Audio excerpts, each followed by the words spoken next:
So there's something I need to get off my chest. This is something that really does bother me from time to time, and it makes me wish that I had done better. You see, I used to be able to speak a language, not fluently, but I used to be able to speak it well enough to get by with whatever I needed to do, you know. But now I'm constantly speaking in English. But I'd like to know how many of you speak more than one language. I'd love to hear from you. I do know quite a few people who do speak multiple languages, but I have learned two other languages. So in school, starting in, what was it, grade 4 in elementary school, I started learning French. And I studied French all the way through to the end of high school. Although I should say that I stopped in grade 11 and then challenged the final exam for grade 12. So I didn't even take the class, I just took the test. And I passed it, no problems, and got credit for it. The other language I started studying when I was in university. And I learned how to read and write very quickly. I had to learn that within 2 weeks. But it was just the basics, not the more complicated things like kanji, which is Chinese characters. But they're a bit different in Japanese. So let me try this. 少し日本語が話せます。日本にWow, let me start that again. 日本に11年間住んでいました。でも日本語は忘れてしまいました。See how bad I am right now. Subtitles are on there. And so let me explain. I said I can speak a little Japanese. I lived in Japan for 11 years. But I forgot Japanese. But I should say that it's not really completely forgotten.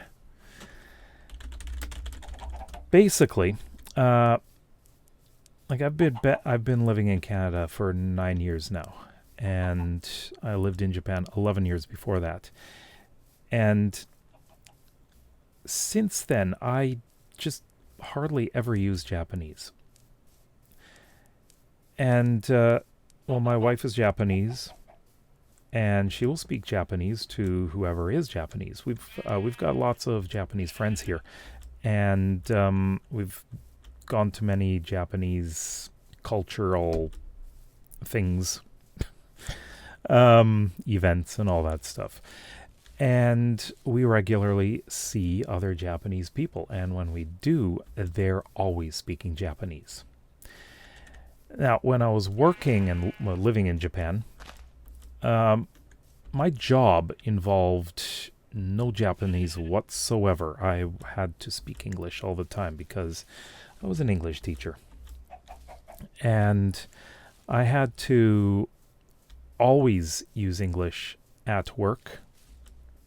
But my coworkers, at least my Japanese coworkers, were always speaking Japanese. And it got to the point where I didn't really study that much, but I watched a lot of TV, especially comedy. They speak very, very quickly. And I listened a lot, and I started picking up the language. I was better at listening than I was at speaking. So what I was learning really was more related to listening skills than speaking skills, right? And so I could be in the office and my coworkers are all speaking Japanese, but I knew what they were talking about. They could no longer talk about me without me knowing what they were saying. There was a point where I didn't understand anything, maybe a few words, and this was fairly early on, but This is a point when I was going through culture shock, which is a thing that a lot of people go through when they move to another country. And part of culture shock was paranoia. And I constantly thought people were talking about me when there weren't. As I got better at understanding the language, I knew they weren't talking about me. They were just talking about some random thing or something work related. And that was fine. I finally was understanding, but when I came to speaking, I spoke so little. And that's a problem. I didn't take any lessons, which I should have done. I really should have, because the company that I worked for offered free lessons for any employee. So why didn't I? I don't know. I really, I'm kicking myself because I didn't. And so I really couldn't speak much other than the basics, like going to a restaurant, shopping, asking for directions, telling a taxi driver what about directions, well, giving an address. And I didn't need to use the language because of the nature of my job. That's one of the problems with teaching English, is I never really needed Japanese. So why didn't I get friends and speak Japanese with them? Oh, I got friends, but they all wanted to speak English. So, yeah, it's a bit of a problem, isn't it? So I did use textbooks so I could study, and that worked for a while, but I don't know. It seems like just working with textbooks by myself without actually practicing with people, that's not the best. You don't get to talk if you're just reading and writing and listening, you know? But to get my listening skills back up, there are a few things that I do. I have been using Duolingo, but that's not the best learning platform. You don't really learn how to communicate with it. You get vocabulary and stuff like that. So I'll use it just for vocabulary's sake. There's also something called renshu.org, which I use, which is more related to the actual Japanese proficiency tests. And those are not so much about being able to communicate and more about being able to, being able to take a test. But really, just understanding and listening. There's no spoken part for the test, so you never really learn to communicate with it. That's a very Japanese thing, though. You study to take tests, but not for communication. That's the way that's the way they study English in Japan. They never learn how to really speak. They just learn how to take tests. And yeah, that is a major, major problem. But that's why they also do Japanese. So, oh wait. It's not very good weather. But yeah, there are those kinds of things. My oldest daughter was born in Japan. She spoke fluent Japanese up until she was 4 when we moved to Canada. And everything switched to English. Like, she didn't really speak English, but she understood it. So it's kind of the opposite for me, because I could understand a fair amount of Japanese, but I didn't really speak it because I just didn't get the practice. But she forgot Japanese very, very quickly. And it was more because she was not interested in studying it to keep up her skills. She was not really interested, and she just wanted to speak English, and she defaulted to English. She did go to Japanese school for a year, but hated it. Absolutely hated it. Now, she wants to speak Japanese. Another thing that I've been doing, I'm actually watching as much Japanese stuff on like Netflix, things like that, just to keep up my listening skills. That doesn't help speaking.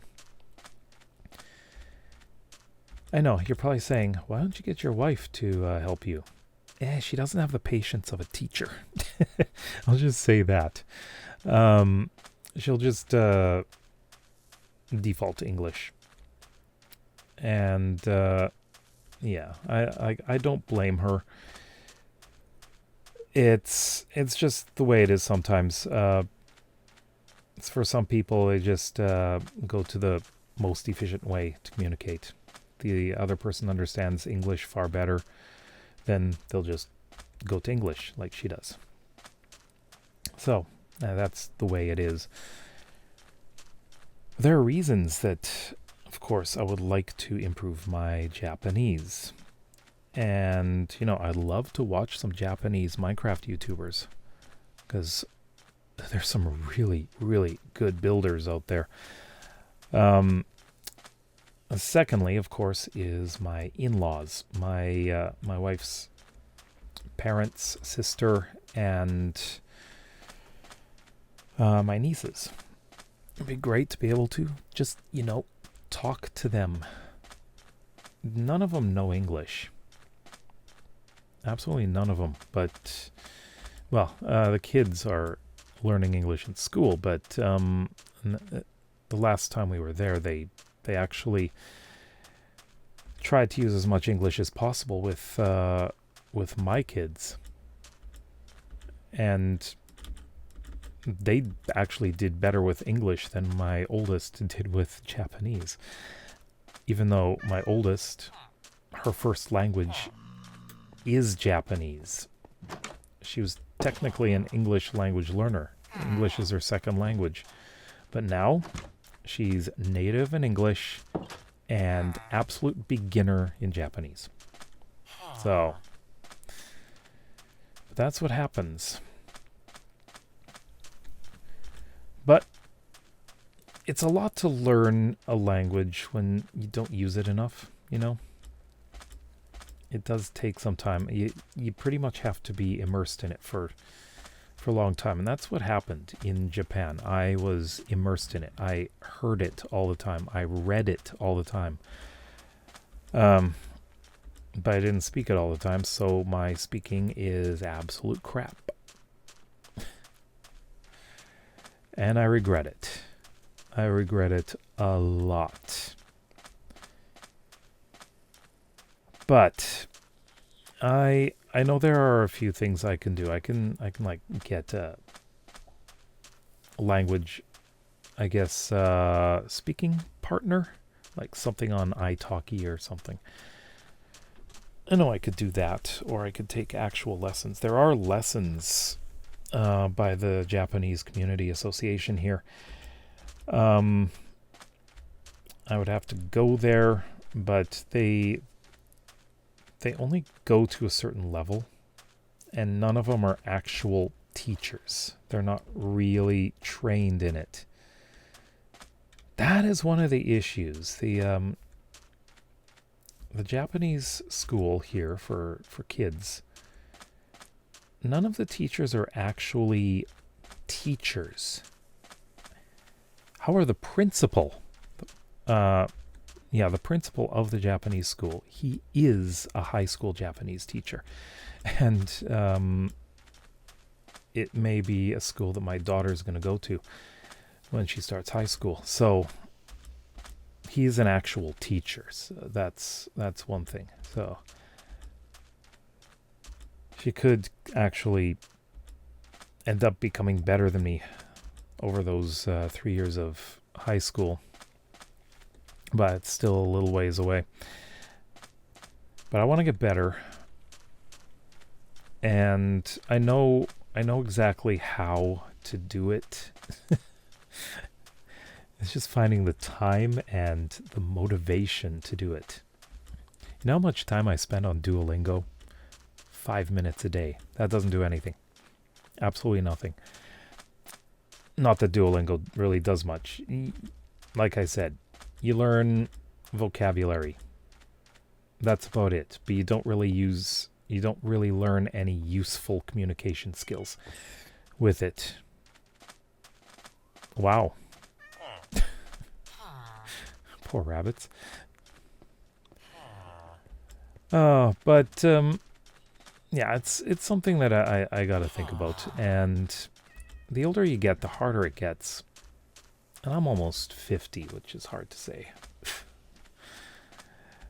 And if I really want to communicate with my in-laws, then I really need to do it. Plus, I can study with my daughters. At least my youngest has a better chance of learning the language if my wife would speak to her with it often. But it's difficult because not enough people here know Japanese. So English ends up becoming the default. So yeah, that's what happens. But anyways, I'm going to stop rambling here. You let me know if you can speak another language or several other languages, and love to hear from you. If you like videos like this and would like to see some more, then please consider subscribing to this channel as well as my main one. We'll see you next time. Bye-bye.